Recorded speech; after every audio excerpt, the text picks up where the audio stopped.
Hi, everybody. Oh, great to see you.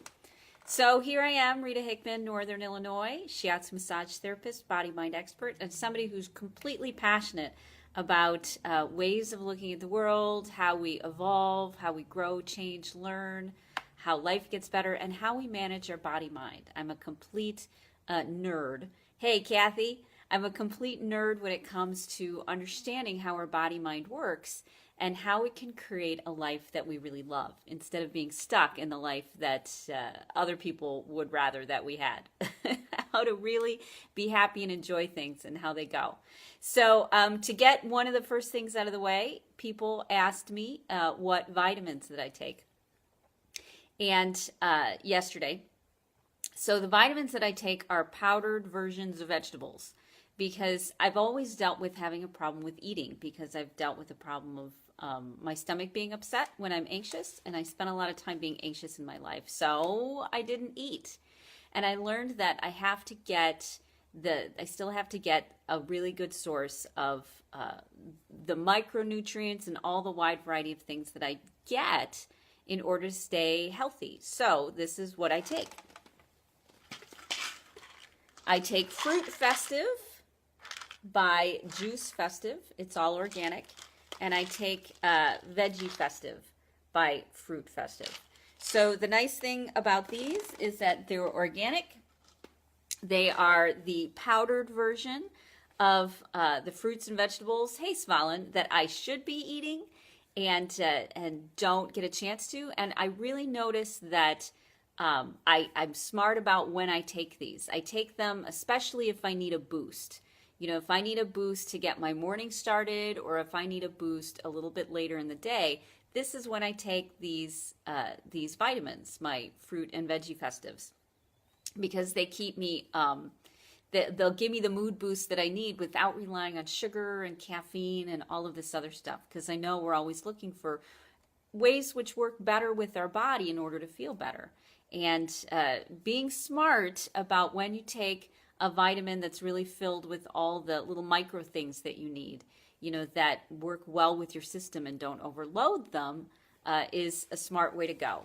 And that segues perfectly into today's topic, which is about how to future-proof your happy. How to make sure that in 10, 20, 30, 40, 50 years that you're still going to be happy, or that you'll be able to be happy. Because I know a lot of us are coming up to big changes in our life. You know, whether it be a new job, whether it be, hey, Hannah Lisa, great to see you.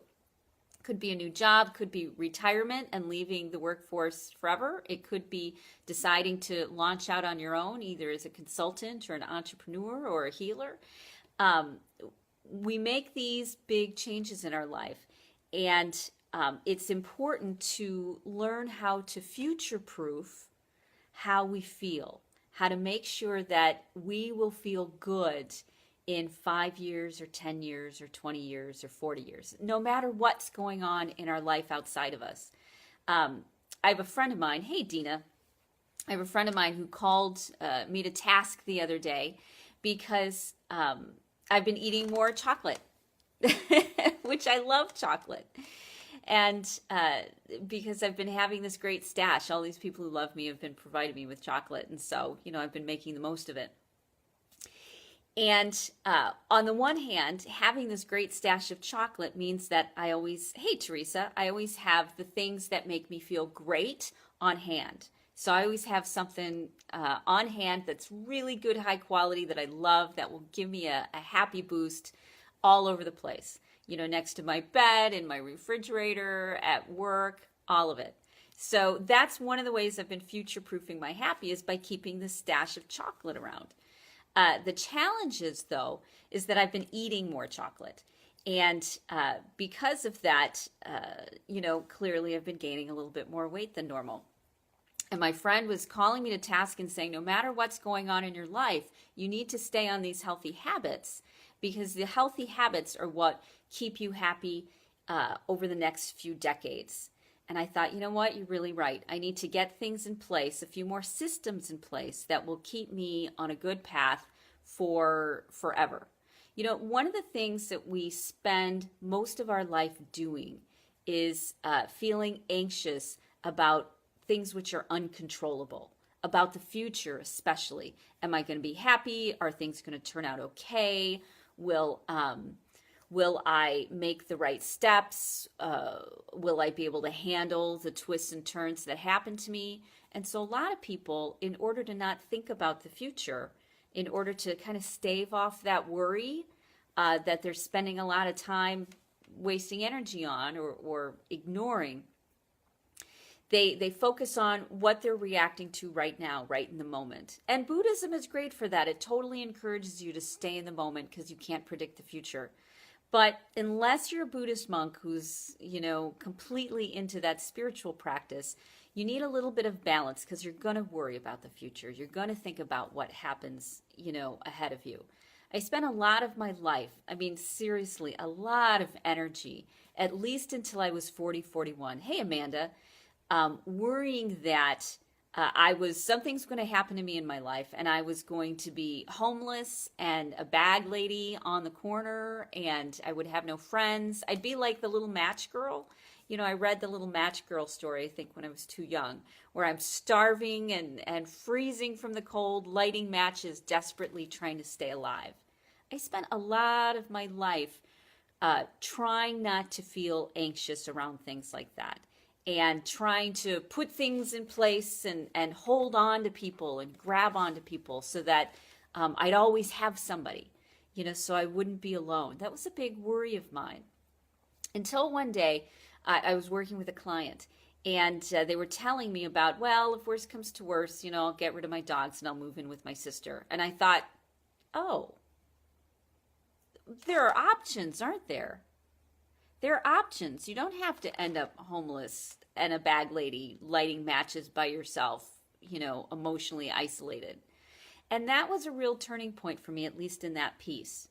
Because what it did is I realized, hey, Lisa, when I realized that I could develop the skills that would mean that I could get along with people, I'd always have friends, I'd always have value, I'd always have a place to stay because I knew how to get along and be a good guest and a good friend.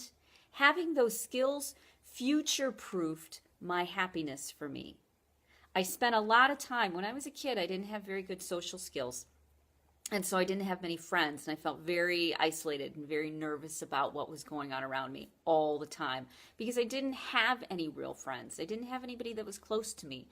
And so because of that, I was in this constant state of anxiety because I didn't understand how friendships worked. I didn't understand how relationships worked, that there were ups and downs. And so a long time ago, well, not that long ago, but when I was 30, I hit that wall. And I said to myself, you know what? I need to learn how to get along with people. I need to learn how to have friendships and how to be close to people. And I started on a path of learning, how do we get along? How do you have friends? How do you make sure that you're going to be taken care of and you won't be alone for the rest of your life? And so I spent 15, 20 years in what some friends would say kind of masochistic, learning about how friendships work and learning how we get along and learning how to make myself happy and how to make other people happy. And so I'd get into these relationships which were hard and difficult. And instead of saying, all right, I'm done, I'm out of here, I don't want this in my life or my experience, I said, you know what? This is a challenge for me. This is a life lesson. How can I learn how to get along with this person? How can I learn to create a high quality relationship, even with people who are super difficult to get along with? I saw it as a challenge. And then 15 years later, when I was talking to, as I said, my client, and they said, well, I'll just move in with my sister, I realized I have those skills. So I future-proofed the rest of my life by developing skills of friendship and kindness and knowing how to get along and knowing how to be in a good relationship and how to make a good relationship, even with the most difficult people I have ever met. And what that did for me, hey Yvonne, what that did for me is it let me put down all of that time that I spent worrying about, am I going to be happy in the future? I totally remember when I was, 15, 16, 17, something like that. And the love of my life had broken up with me and broken my heart. And all I wanted to know was how the future was going to turn out. All I wanted, and I just wanted my magic ball, and I didn't have to know all the details. I just needed to know that I was going to be okay. And I spent a lot of my life worrying about, am I going to be okay? Is it all going to work out? And then when I hit that, I spent that 15 years learning how to get along with, some of the most difficult people I've ever met. And now I have that confidence. I never have to worry again that I'm going to be alone, or that things aren't going to work out for me, or that I'm going to be isolated, because I've got those future-proof skills. So when you're looking ahead, when you've got something that makes you feel anxious or worried, it usually has something to do with the unknown. When that happens, I want you to look at a future-proof skill. I want you to look at the thing that will help you feel secure whenever this will happen. Because life happens. It's never going to stop. You're always going to get another opportunity to recreate or revisit the things which make you crazy, which upset you. It's never going to stop. That's what it's like to be a human being. That's what it's like to live life. I had a close friend that said, I'm like every man you've ever met, and I'm like none of them. Which means that every man I met would have the same qualities that would make me livid, that would make me feel anxious or upset or isolated or alone. And learning how to navigate that, knowing that this was always going to be coming at me, and developing that skill meant I can put that worry down. So if you're anxious about something, if you're worried about something, instead of saying, I'm going to get rid of this, I'm not going to have this in my life, I don't want anything to do with this, or using the quickie, good chocolate mechanism to feel better, I suggest to you that instead you think about what makes you anxious chronically, constantly, long-term, ever since you were a kid, and make an effort when you're deciding what to do with your time or your day, make an effort to move in the direction that will help you understand it better, will help you feel comfortable and confident in those situations. So if it's a fear of being in society or being around groups of people, you're never going to get away from it. It's going to be a problem for the rest of your life.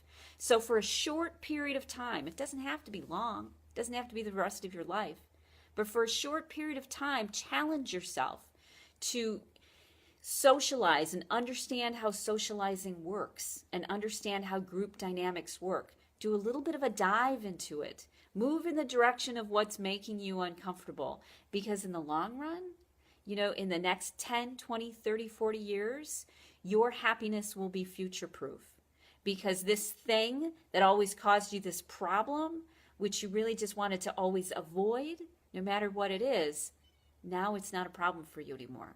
It's not something that's going to waste your time and your energy and your life worrying about it.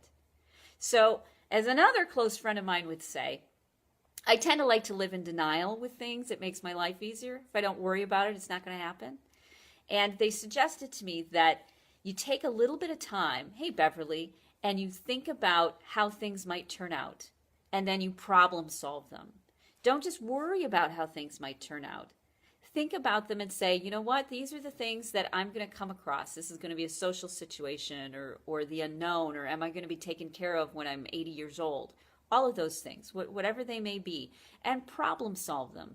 Think, you know what, when this happens, because it's going to happen in one version or another, how am I going to handle it? And by thinking about how you're going to handle it and problem solving it ahead of time means that when it happens, you don't have to worry about it, one. And two, it means that you stop worrying about it. If you think about it in the short term, you don't have to deal with it in the long term. And that is how you future-proof yourself, okay? You find the things that make you just a little bit uncomfortable, that have bothered you and tagged along after you all of your life. And when you've got a decision to make, when you're at those crossroads, do you stay home or do you go to the party?